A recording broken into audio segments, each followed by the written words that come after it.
an angel made... Good evening, sir. I'm Dr. Reed. I would like to ask you a few questions. Please be my guest. Although I may not be the best informant regarding this part of town, my words speak about that which the eyes cannot see. Really? Are you an artist of some kind? I'm a poet, sir. Richard Nethercott, at your service.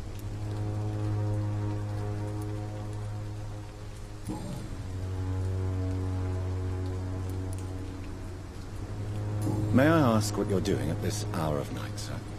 Do you live here? Not at all. I'm just enjoying the pleasure of a quiet walk. Though night talks are always preferable, if you ask me. Especially with strangers.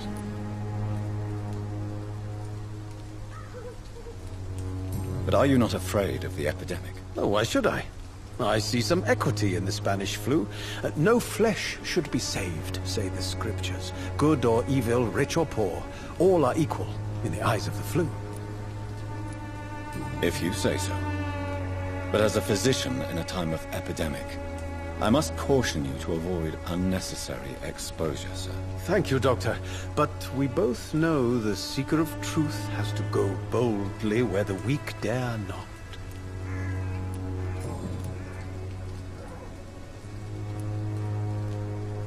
Are you aware that your life could be in danger in this part of town? But this is where I must be to feel the real beat of the city. I had to come, see it for myself, alone.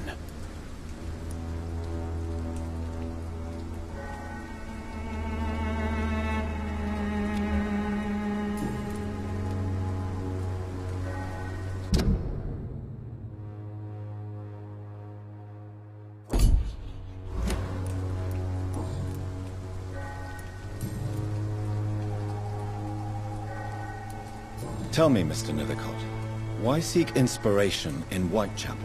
The place is not beautiful per se, but how to explain it? Stirring and challenging.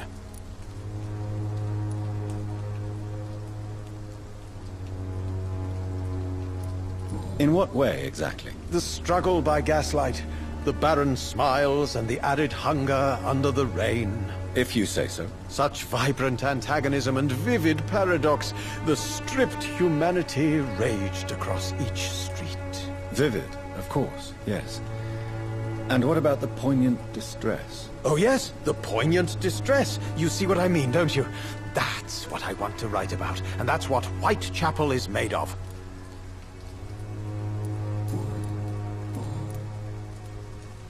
May I ask you a few questions about the district? Extraordinary part of town, is it not?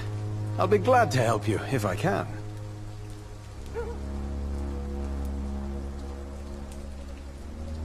I'm looking for Dorothy Crane, a nurse who lives in this vicinity. Dorothy Crane. Oh, I love the name.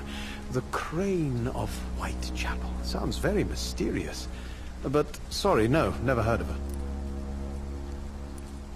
What can you tell me about an old man called Darius? Darius Petrescu? Yes, I know him. At first, I thought he was only a small publisher. I invited him to publish my work, but his reaction was pretty clear. Not interested in your talent? Darius is an old political activist who takes delight in printing tracts and lampoons. Those communist activities only require mediocre writing skills.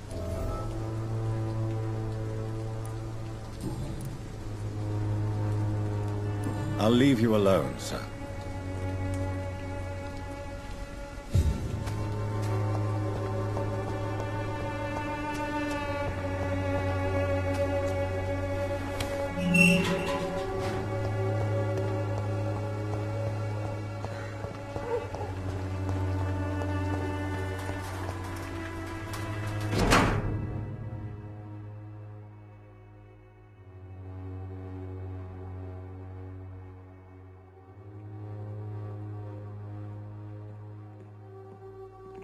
The content of Darius' letter to his children could give me more leverage to enter. Darius is a bit less of a mystery now. It should not be that difficult to incite him to let... Good evening, miss. I'm Dr. Reed. I'd like to ask you a few questions. I know what you're thinking. A tall stranger who meets a girl in the street at night. It reeks of the penny dreadfuls. But I mean you no harm, truly.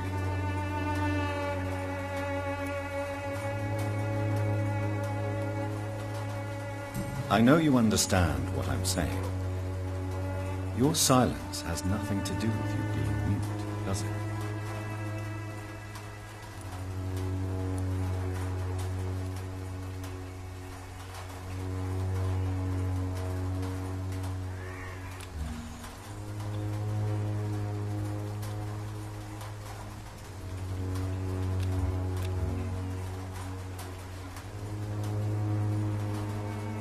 You don't seem to need my medical attention for now. Very well. Goodbye, then.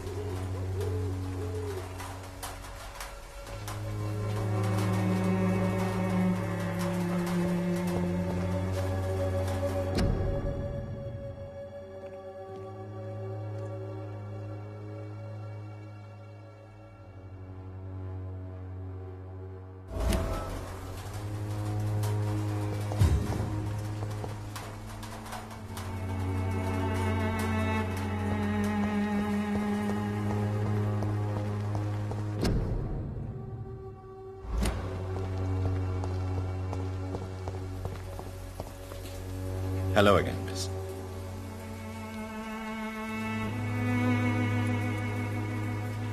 Melia, I know you work for Dorothy Crane. Please tell me about her secret dispensary. A stubborn and mute comrade. Nurse Crane and Darius Petrescu have been clever.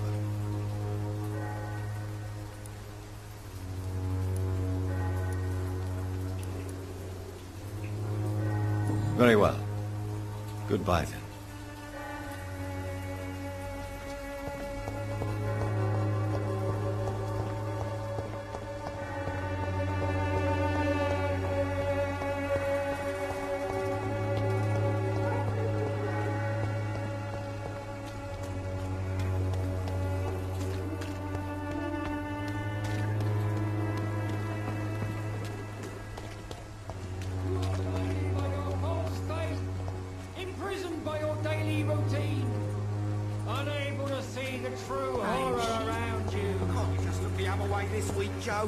Come on, we can sort it out, right? It's not my call, Barrett. You paid one way or another.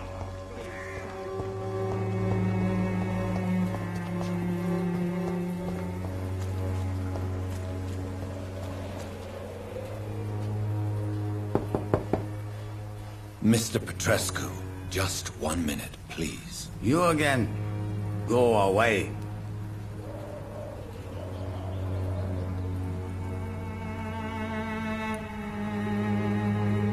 Sir, wait. Stop this nonsense. I know Nurse Crane is here. Shall we speak man to man, you and I? All right. Speak up. Don't you see we're on the same side? We fight to help the poor, sick, and abandoned. I'm nothing like you, Mr. Totter. Yes, you are. You too believe in providing medical care without charge. You know what we have to sacrifice to make the world a better place. I have to admit your words have conviction. All right, I'll let you see Dorothea. Don't make me regret this, though.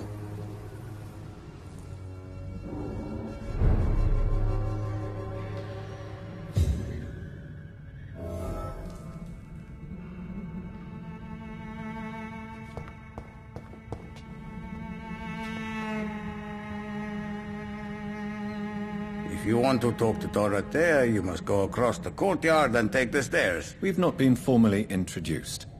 May I ask your name and occupation, sir? I am Darius Petrescu. I'm here to keep snitches and spies away from Dorothea. And I also run this little print shop.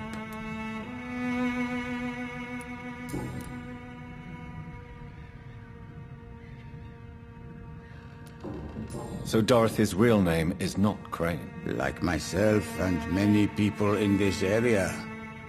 Dorothea is from occupied Romania. That's all you need to know. She seems important to the community. More than you can imagine. The West End does not want to hear of Whitechapel's misery. Dorothea is one of the few doing something about it. Tell me everything you know about Camellia, the mute florist. I do not believe in the afterlife, Doctor, but I'm almost convinced Camellia is an angel. She volunteered to give out our medical leaflets.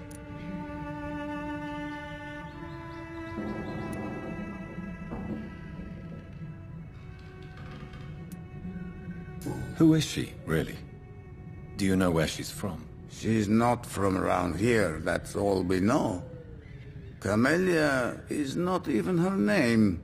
It's her favorite flower. You say she has no close family. Well, there's that awful poet who constantly follows her around like a lost puppy. A good man for sure, but a very poor writer. Are you not worried for her safety? She is as brave as she is tough. And clever, too. If only I had met her when I was younger. Are you in love with Camellia, Mr. Petrescu? Don't be stupid. If I had met her when I was younger, we could have won our revolution.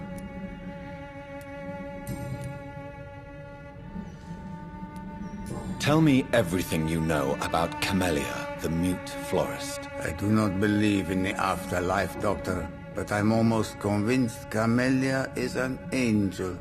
She volunteered to give out our medical leaflets.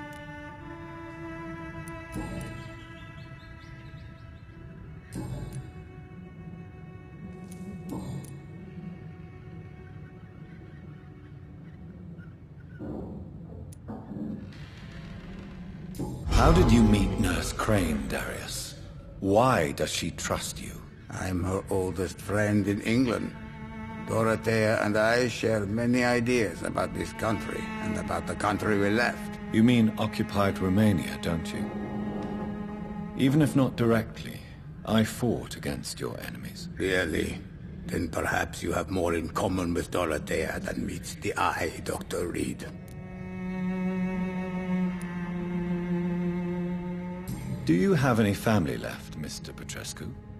Children or grandchildren? Who knows? I have abandoned my people for so long, they might as well be dead.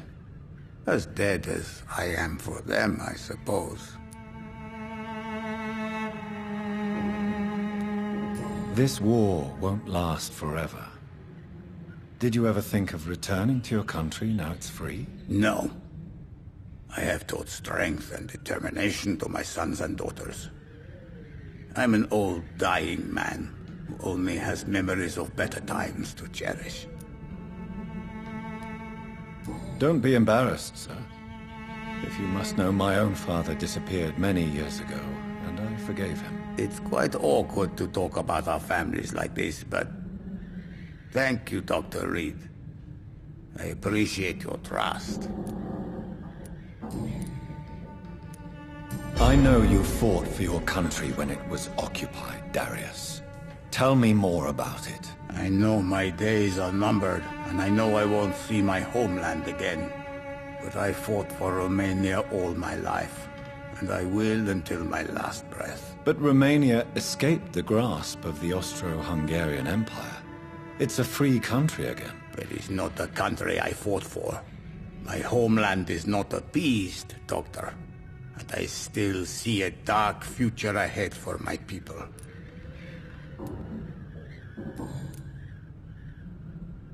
Goodbye, Mr. Petrescu.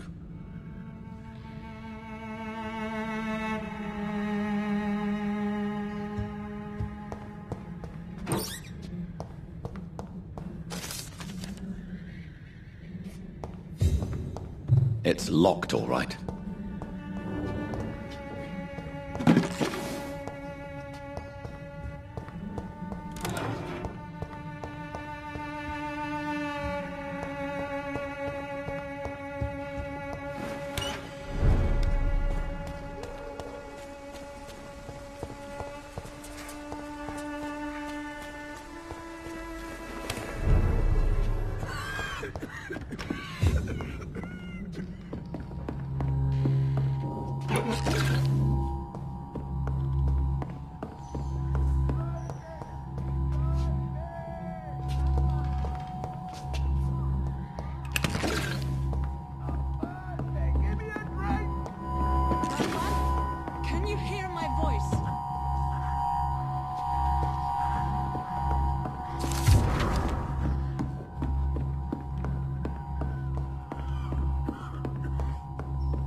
What do we have here, nurse? Patient Raz Van Vasily. High fever running on 3 days. Complaints of dizziness, muscle aches, and head pain. Diagnosed with influenza. Treatment? Aspirin and salicin for the fever and discomfort.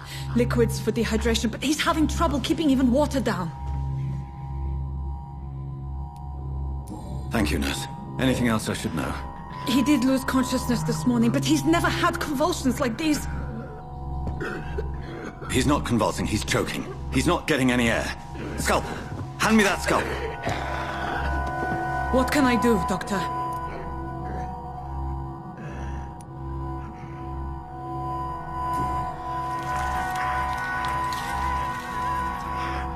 I need to perform a tracheostomy. Short pipe. That rubber tube will do. We're going to cut a passage for air through the neck. Yes, Doctor. He's breathing again, but he's coughing up blood. Internal hemorrhaging. I need to make another incision into the chest cavity to drain the fluids from the lung. Prepare another tube. A thoracostomy? Doctor, we've nothing to fight the infection. We need an aseptic environment. Right then, Nurse Crane. What do you suggest we do? I've no idea. I'm not the doctor. Time is of the essence. We need to perform a thoracic drain. Yes, Doctor.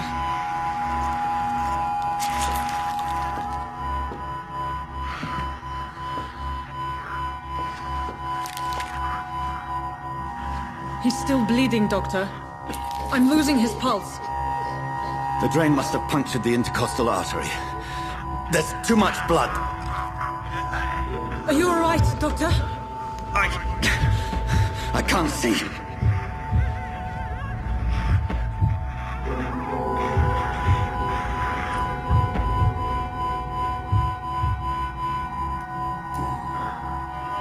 I must first suture the artery.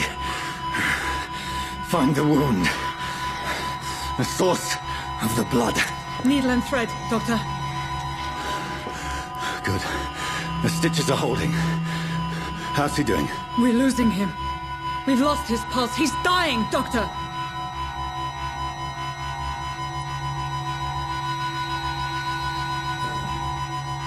Cardiac massage, now. Cardiac... What? Are you making this up as you go along?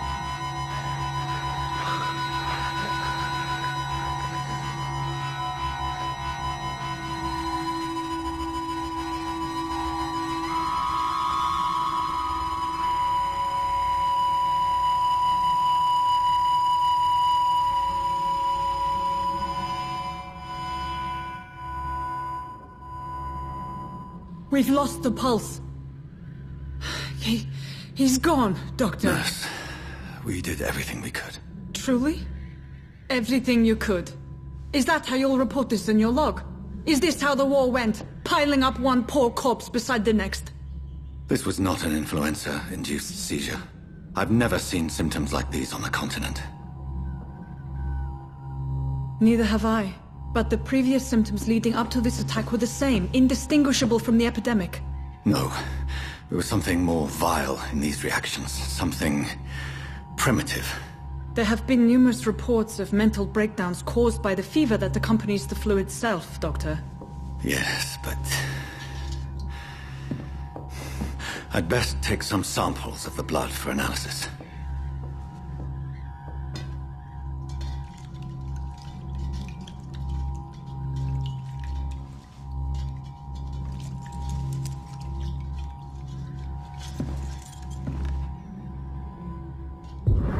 I doubt you're here to test my bedside manners. I suspect it was more than intuition alone that led you to us. So, how might I be of service, Dr. Reed?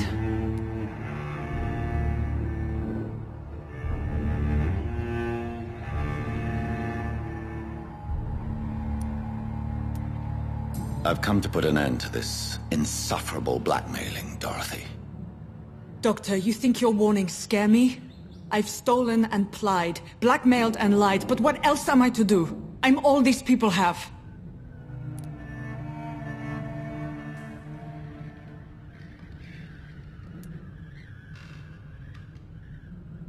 But why Lady Ashbury? Why her of all people. She's pristine and proper, all right. But that she-wolf in sheep's clothing murders the poor for sport. I have her where she belongs, and I'll milk her for all she's got.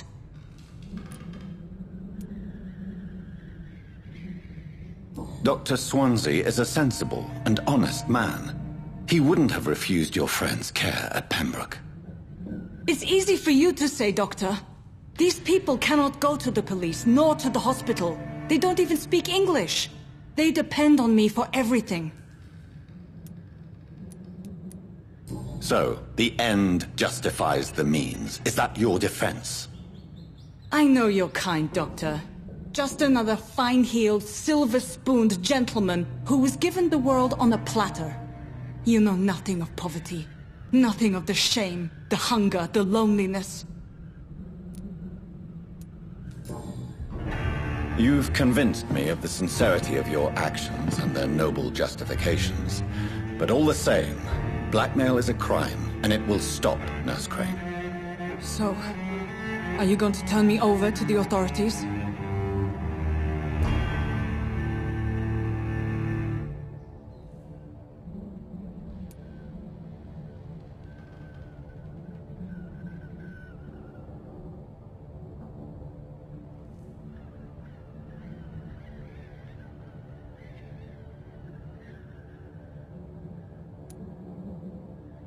Listen very carefully, Dorothy. You will erase from your memory everything you pretend to know about Lady Ashbury and Pembroke Hospital. Let that rich bitch off the hook over my dead Nurse body. Crane, enough. Listen as if your life depended on every word. I know you've a generous heart who gives freely to those in need, but you shall walk away from the shadier streets of your business. I will never abandon... Dorothy, the discussion has come to a close. Your clandestine activities in the Resistance are over. Let it go.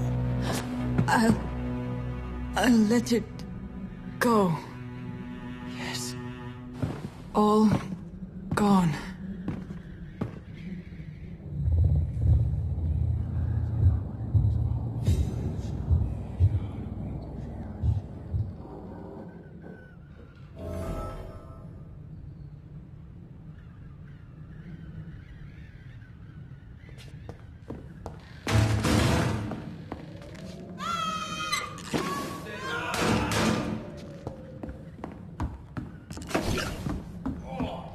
Stinks already.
When science fails you, this elixir will give you faith again.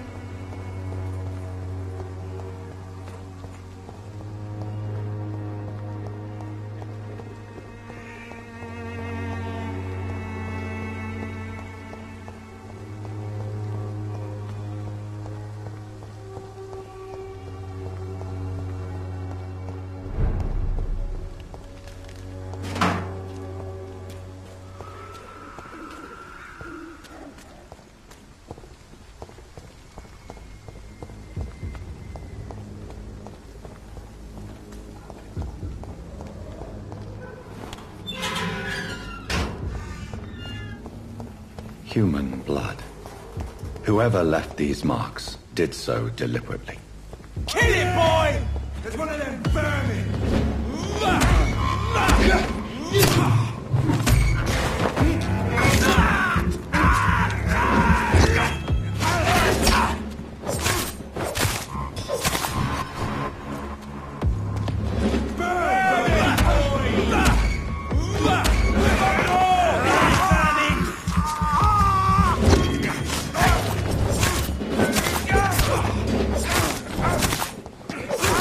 Big fucking bird!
I would ask you to avert your eyes, sir. Or did you not know it was rude to stare? I knew it. Speak up, Dr. Reed. I like a man who speaks his mind.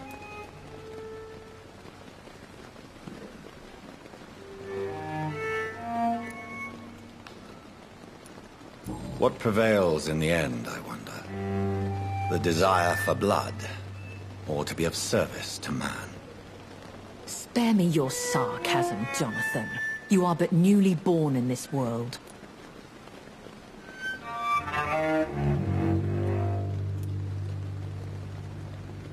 So in the end, the accusation was true, wasn't it? The situation is somewhat awkward nonetheless.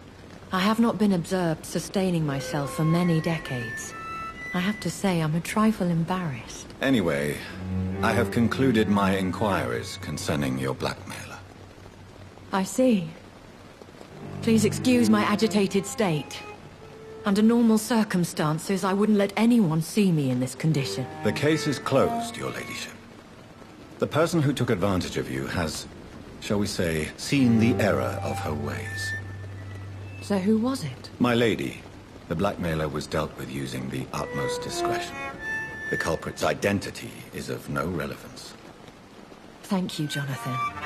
That is exactly what I needed from you. You have proven your loyalty, so, as a friend, please accept this small token of my appreciation. Thank you, my lady. If you have an inclination to learn more about vampires or your current situation, I will be glad to aid you in your quest for knowledge.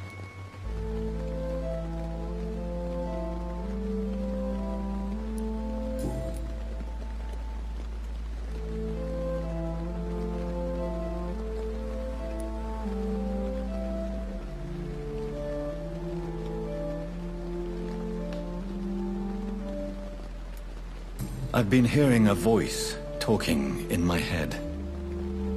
Is this some kind of insanity? It feels like the voice of the vampire that created me. Hush. Tell no one this. It would be unwise to talk of such things amongst British immortals. Speak no more of your maker.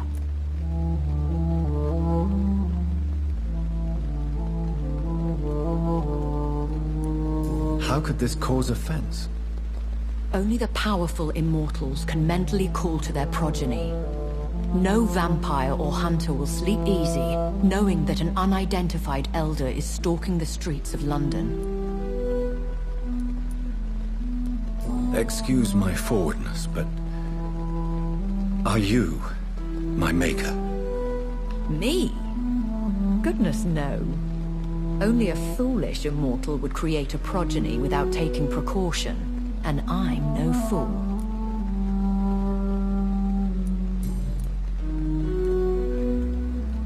I don't understand. Why was I created and then left for dead? That is a question only the one who made you can answer. It's not normal practice. I doubt even if you find him, he will answer you, considering how cruelly he treated you.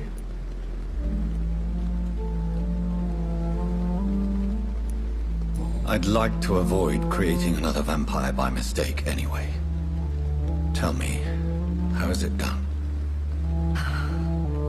The process is dangerous. It could even kill your potential progeny. If you did decide to sire an offspring, they must drink of your blood, Jonathan. So me being a vampire could have been a mistake. I very much doubt it, Jonathan. Contrary to the legends, it is not as simple to make another vampire by just biting someone. A vampire?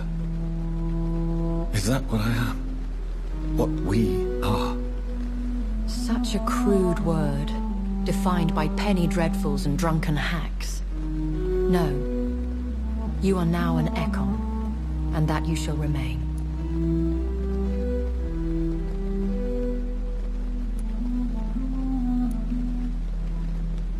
Are you an Ekon too? Yes, I am. We are the closest thing to what man refers to as vampires. Forget what you think you know about us. So we are Ekons. How can I identify us amongst other vampires? How to put it? All Ekon are vampires. But all vampires are not Ekon. We are but a branch of the immortal tree.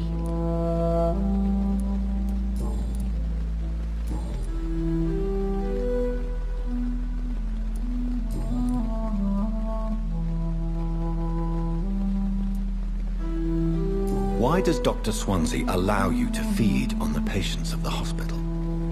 Dr. Swansea is a good and compassionate man. He is trying to find a solution for our hunger. Until that happens, he is clever enough to understand that I only feed upon the dying.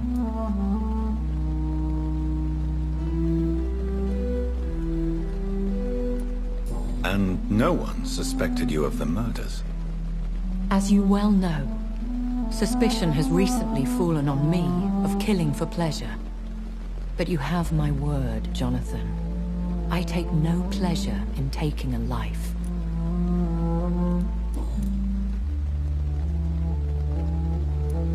Why did you save me in the canning factory? I could hardly stand by and watch such a promising young blood as yourself be torn to shreds by some gutter scowl.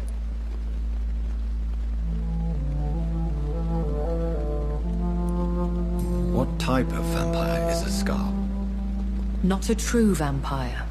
The deformed offspring of lesser vampires. It is a shame these creatures run wild, slaves to their baser instincts. William Bishop wasn't the vampire that created me then? No, Jonathan. Whatever their strength and demeanor, Skulls are the progeny of careless vampires. It cannot be the other way round.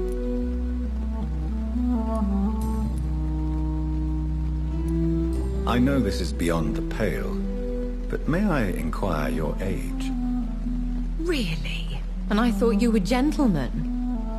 If you must know, I'm 27. I've been 27 for a long time now, and 27 I shall remain.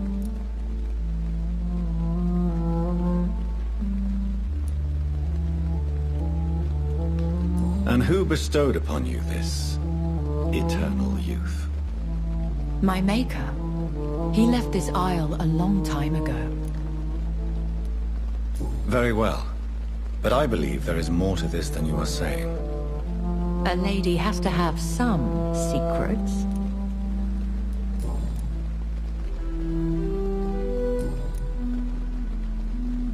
I bid you farewell. For now, my lady.